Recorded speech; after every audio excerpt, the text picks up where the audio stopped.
Hi, welcome. I'm Hannah Brents. This is Theology Therapist, and today I wanted to talk to you about religious trauma syndrome. Religious trauma syndrome, you may not have heard of it before, but it is not an actual diagnosis in the DSM, in the Diagnostic Statistical Manual, which is what everybody uses for diagnosing. And it is not an official diagnosis, but it has similarities between PTSD and CPTSD, complex PTSD. So it isn't an official diagnosis, but it is gaining traction, and there is lots of research being done on it. And I'm probably, kind of thinking about the relevancy of including it in future revisions of the DSM. So today I wanted to talk to you about RTS, Religious Trauma Syndrome. What is it? So first, I'm going to give you a list of symptoms of what it may include, okay? So first, poor decision-making skills, poor critical thinking ability, negative beliefs about yourself, others, or the world, signs of depression and anxiety, feeling apathy, anger, or grief, loss of direction, purpose, or sense of aloneness, lack of pleasure and interest in things that you used to enjoy, loss of community, friends, family, romantic relationships, isolated from others or lack of belonging, out of touch with cultural references or events, and nightmares, flashbacks, disassociation, or managing difficult emotions. These symptoms may develop over time as a response to being in a difficult or authoritarian religious community. They develop for different reasons for different people. Often in toxic religious environments, you may find yourself thinking in black and white terms, with irrational beliefs, have an inability to trust yourself, low self-esteem, or feeling like you owe something to someone or to a community. You're responsible to a group of people. This usually affects our views of sex, gender, sexuality, appropriate modes of discipline, emotional regulation, relationships, and stunted self-expression. So that was a whole lot of stuff. Toxic religious communities, they generally reject certain aspects of modern culture, which can lead to a sense of separateness and create a mentality of in-group, out-group.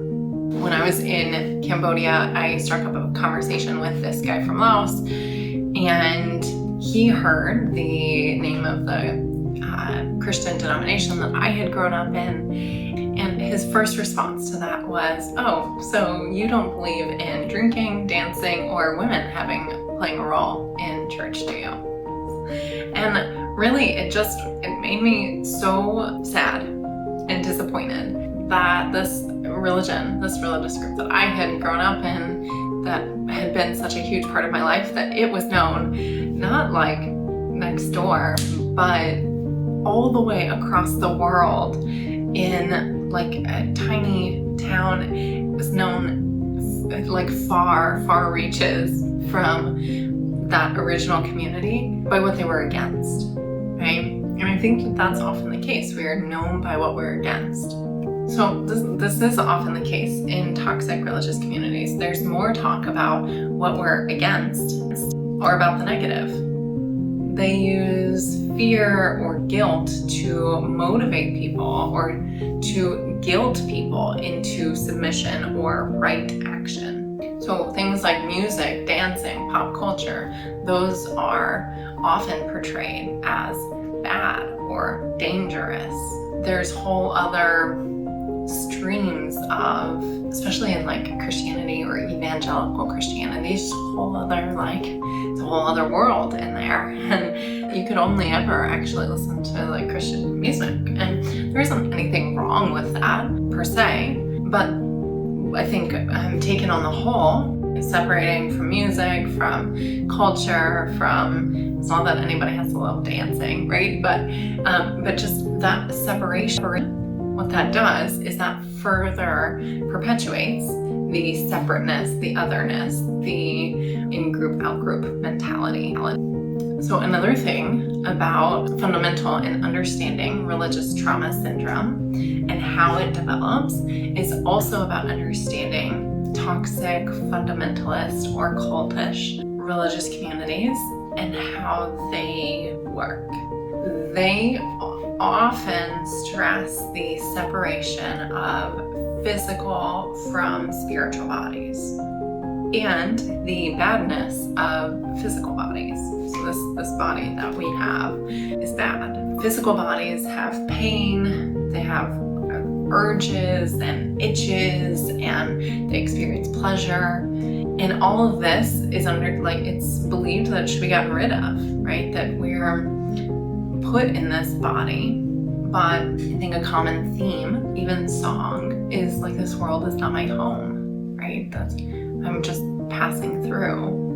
If some of you may know the song that I'm talking about. And while there are glimmers of that in sacred texts, that all of them to an extent are talking about reaching a sort of like a type of enlightenment, whether that is an enlightened state, whether that is a heavenly state, or whether that's a union with God or with the divine, right? So all these religions, religious texts, sacred texts, they all have this glimmers of like an enlightened state, of kind of a shed of whatever this worldliness or whatever. There's like an otherworldliness to it. And that is used as a way to like weaponize these, like the physicality, the physical nature of things and our physical bodies.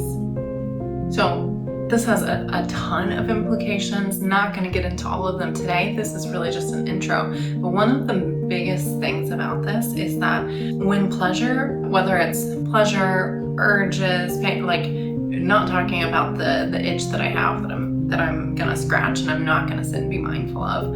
Pleasure is viewed as an unholy thing. And so kids are raised or grown into adolescents and adults in an environment where normal human experiences are taboo and shameful. Because of this, there's often poor sexual education in these communities, and that means that increases the likelihood that people choose risky sexual behaviors, or there's the inability to say no, or there's inappropriate consent. So feeling like you don't have the ability to say no, or you weren't taught or given the resources to say yes, or to say no and feel like you could, or there's so many different aspects of this.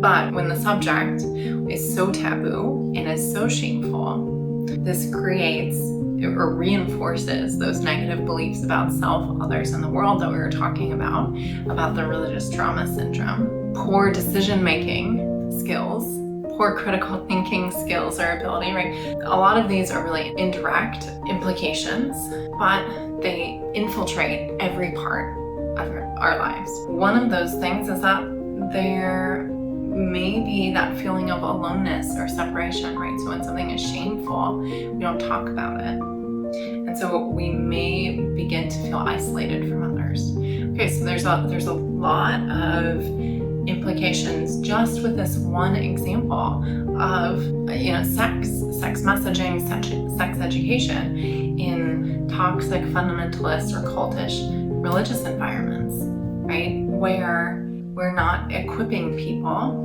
with what they need in order to confront their day-to-day reality. And so what can happen through a normal human experience, as someone goes through adolescence and their bodies are changing, they have normal human experiences, and that may include sex experiences. They might find, or what often happens, we're talking about leading to risky sexual behaviors, right? You may not have been given the education that you need to, enforce putting on a condom, or enforce, saying no, I don't want to do this, or given the appropriate information that you needed in order to say yes this, no that.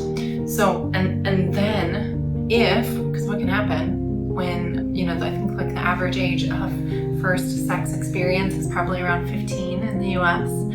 So when you're 15 years old, we're not always the smartest, brightest humans. We don't always react in the best ways. And so since that whole like poor decision making stuff, this may have happened with, a jerk. And, this may be playing out with someone who isn't the greatest person ever. And so then they may make you feel like crap, right? And so a lot of this is about negative messaging. So religious trauma syndrome is a lot about core belief system, our fundamental belief system, and how it impacts our ability to live and act and be in the world, right? Which includes critical thinking, which includes being interested in things that you used to or maybe could enjoy. It includes being connected to others in an authentic way. Okay, so religious trauma syndrome is about how these negative core beliefs impact our lived experience. And I think one of the reasons why it shows up similar to a PTSD or a complex PTSD situation is because of the messaging behind it. So it's not just don't have sex because sex is bad. It's don't have sex because if you do, then you are ruined forever. Or because then if you have sex outside of all of these other contexts except for this one way, that's the okay way, then you are separate from God, right? Like there are actually eternal consequences. There are really divine consequences to all of these things. And so it shows up in such a significant way because of the threat, essentially, right? So with PTSD, there's like the threat of violence or harm to oneself or others. And really like that's what that messaging is that threat of a sort of violence, if you will, that threat of separation or the threat of sort of those eternal consequences. So religious trauma can, of course, occur from sort of actual or explicit physical or sexual abuse that happens within religious communities. I'm sure that this is likely the most common thing that we think about when we think about religious trauma. But religious trauma syndrome is the most common thing that actually happens. So there's, millions of people that attend religious services or would identify as a religious person. And yes, there are actual explicit physical and sexual abuse that happens in these communities. And, we'll address that. That has to be addressed. But that isn't the most common thing that happens. The most common thing that happens is the religious trauma syndrome, how it impacts all of those millions of people on a day-to-day basis. Religious trauma syndrome may be hard to recognize because it's subtle.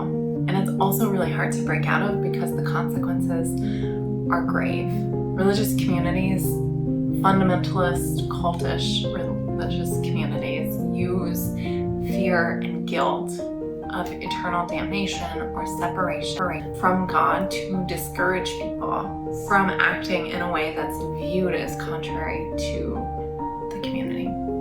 An example of this could be when someone divorces in the Catholic Church, they're no longer allowed to participate in communion or the Lord's Supper, another name for that. Or LGBTQ folks who, one, are either sort of excluded from the general community, or who were or are sent to conversion camps. And this example is not only an example of how these types of communities use fear tactics, but it is also extremely, extremely dangerous and psychologically damaging. So one of the final aspects that I wanted to talk to you about religious trauma syndrome today is that it may lead to a faith transition. A faith transition is when someone separates from or leaves the community. And I think that this is something that happens often, sometimes naturally, sometimes more abruptly or more disruptively into adulthood. And it can be a really, really difficult process without support. So we'll talk about faith transitions because they are so connected. I think it's modern day religion and faith, but also because there's not really a great conversation about faith transitions. There's not a great conversation. I think a lot of times we don't know where to look for well, like, what's next? What happens after? And that big question mark can feel really scary. So we'll get there. I hope that you found this helpful. If you identified with this in any way and you feel comfortable, feel free to let me know in a comment. I am looking forward to going into this more in depth with you soon in the coming weeks. If you feel like you need extra support, you're welcome. I encourage you to reach out to local clergy or a therapist in your state who is licensed in your state. If you are located, if you're a Massachusetts resident and you would like to reach out for a consult with me in my private practice, there is a link to that in the description. I hope you're well, and I look forward to talking to you again next week.